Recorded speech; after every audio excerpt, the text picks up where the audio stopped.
혹시 당신은 도파민이 단순히 기분 좋게 만드는 화학물질이라고 생각하고 계셨나요?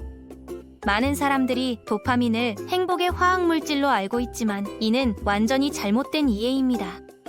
실제로 도파민은 우리의 행동을 결정하는 핵심 동력이며 이를 제대로 이해하지 못하면 평생 동기부여 부족에 시달릴 수밖에 없어요.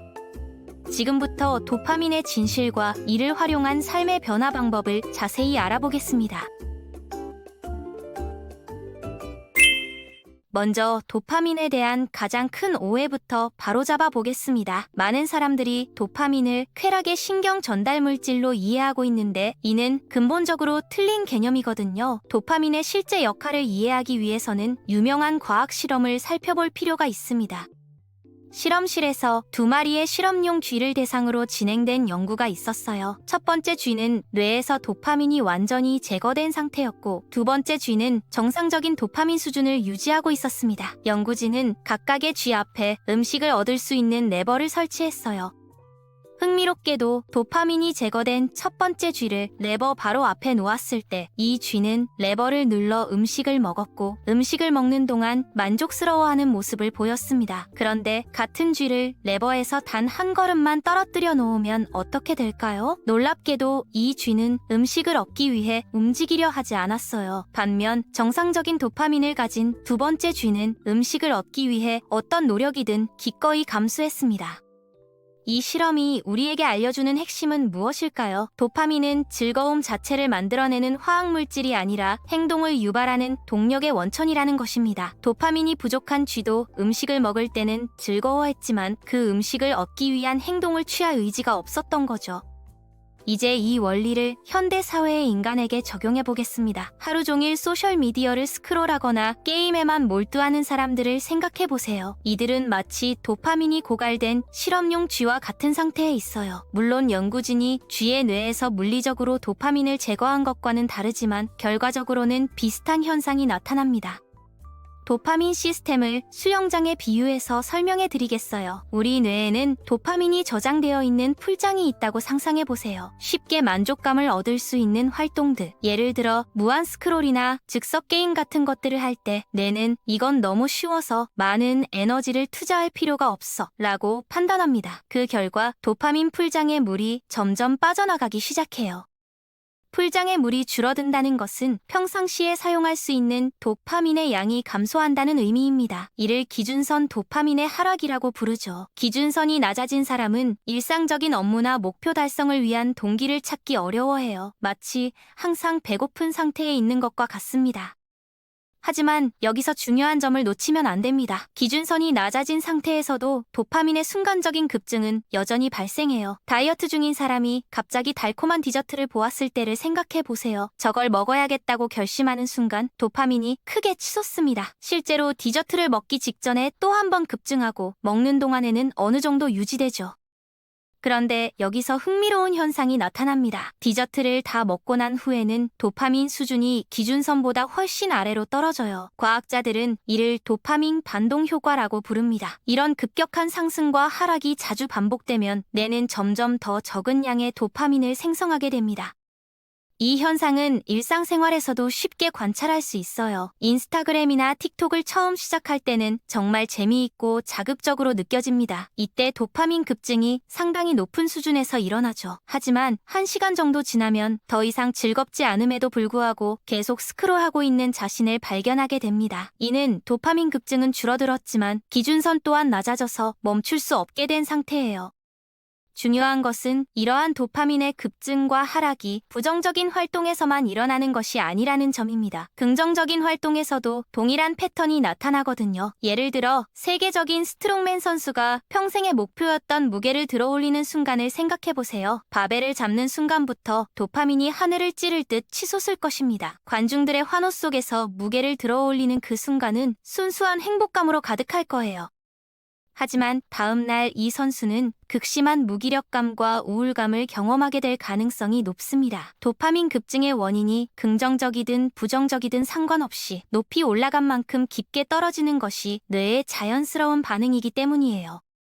일부 사람들은 공부하는 동안 뇌를 속여서 도파민을 분비시키는 방법에 대해 이야기하곤 합니다. 하지만 이는 정확한 표현이 아니에요. 새로운 지식을 습득하거나 문제를 해결하는 순간에 느끼는 아하 하는 깨달음은 자연스럽게 도파민 분비를 촉진합니다. 이는 뇌를 속이는 것이 아니라 학습이라는 행위 자체가 가진 본질적인 보상 시스템이거든요. 실제로 인간의 뇌는 새로운 정보를 처리하고 패턴을 인식할 때마다 소량의 도파민을 분비하도록 설계되어 있습니다. 이는 진화적으로 생존에 유리한 특성이었어요. 새로운 환경에 적응하고 문제를 해결하는 능력이 뛰어난 개체가 더 많은 후손을 남길 수 있었기 때문입니다. 따라서 학습과 성장 자체가 우리에게 내재된 보상 시스템과 연결되어 있다고 볼 수 있어요. 이런 관점에서 보면 현대 사회의 즉석 만족 문화가 얼마나 우리의 자연스러운 학습 동기를 방해하는지 알 수 있습니다. 스마트폰 하나로 언제든지 쉬운 자극을 얻을 수 있는 환경에서는 내가 굳이 어려운 학습이나 문제 해결에 에너지를 투자할 이유를 찾지 못하게 되죠. 지금까지의 내용을 정리해 보겠습니다. 도파민은 쾌락보다는 동기부여와 행동력에 더 밀접한 관련이 있어요. 우리 몸에는 항상 일정량의 도파민이 존재하며 이 평상시 수준을 기준선이라고 부릅니다. 기준선이 높을수록 일상적인 동기부여가 높아지고 결과적으로 더 생산적이고 만족스러운 삶을 살 수 있어요. 반대로 기준선이 낮으면 기본적인 업무조차 하기 어려워지고 삶 전반에 대한 의욕이 떨어집니다. 그렇다면 이러한 생물학적 과정을 이해했을 때 장기적으로 도파민 기준선을 높일 수 있는 방법이 있을까요? 많은 사람들이 특별한 음식이나 보충제를 찾지만 실제로는 훨씬 기본적이면서도 강력한 방법들이 존재합니다. 가장 기본적이면서도 필수적인 요소는 충분한 수면이에요. 잠을 자는 동안 우리 뇌는 도파민 저장소를 다시 채우는 작업을 수행합니다. 수면이 부족하거나 질이 좋지 않으면 이 재충전 과정이 완전히 이루어지지 않아요. 성인의 경우 하루 7에서 9시간의 수면이 권장되며 이보다 적게 자면 도파민 시스템에 직접적인 악영향을 미치게 됩니다. 수면의 질도 중요한데 깊은 잠을 자는 동안 뇌는 하루 동안 쌓인 독소를 제거하고 신경 전달 물질을 재정비합니다. 이 과정에서 도파민 수용체의 민감도도 회복되죠. 따라서 단순히 오래 자는 것보다는 규칙적이고 질 좋은 수면을 취하는 것이 더욱 중요해요. 두 번째로 중요한 것은 적절한 영양 공급입니다. 도파민은 티로신이라는 아미노산으로부터 합성되거든요. 균형 잡힌 식단을 통해 이러한 영양소를 공급받는 것이 중요하지만 티로신을 과도하게 섭취한다고 해서 도파민 생성량이 비례적으로 증가하는 것은 아닙니다. 이는 집을 짓는 것과 비슷해요. 적당한 크기의 집을 짓는 데 필요한 벽돌이 1000개라면 10,000개의 벽돌을 준비한다고 해서 더 큰 집이 지어지는 것이 아닙니다. 반대로 벽돌이 10개밖에 없다면 집을 완성할 수 없겠죠. 이 두 가지 기본 요소를 어느 정도 충족한다면 다음 단계로 넘어갈 수 있습니다. 여기서부터가 정말 흥미로운 부분이에요. 도파민 시스템의 작동 원리를 이해하면 기준선을 조정하는 것이 생각보다 간단하다는 것을 알 수 있습니다. 핵심 원리는 이렇습니다. 쉬운 즐거움은 뇌에게 도파민을 많이 생성할 필요가 없다는 신호를 보내고 어려운 일을 해내는 것은 더 많은 도파민이 필요하다는 신호를 보내요. 따라서 의도적으로 어려운 일에 도전하는 것만으로도 시간이 지나면서 더 높은 동기부여를 가진 사람으로 변화할 수 있습니다. 물론 이것이 듣기 좋은 답변은 아닐 수 있어요. 많은 사람들이 쉽고 빠른 해결책을 원하지만 도파민 시스템의 개선은 근본적으로 노력과 인내를 요구합니다. 하지만 이를 운동에 비유하면 이해하기 쉬워져요. 헬스장에 처음 가는 사람이 첫날부터 200kg을 들어올릴 수는 없습니다. 마찬가지로 하루 8시간을 소셜미디어에 보내던 사람이 갑자기 8시간 동안 집중해서 공부할 수는 없어요. 중요한 것은 점진적인 접근입니다. 방 정리하기, 10분간 독서하기, 20분간 집중해서 공부하기 같은 작은 도전부터 시작해야 해요. 이런 작은 성공들이 쌓이면서 뇌는 점점 더 높은 수준의 도전을 감당할 수 있게 됩니다. 여기서 한 가지 더 고려해야 할 점은 개인차예요. 어떤 사람들은 타고난 도파민 기준선이 높고 어떤 사람들은 낮습니다. 하지만 이것이 운명은 아니에요. 꾸준한 노력을 통해 누구나 자신의 기준선을 개선할 수 있습니다.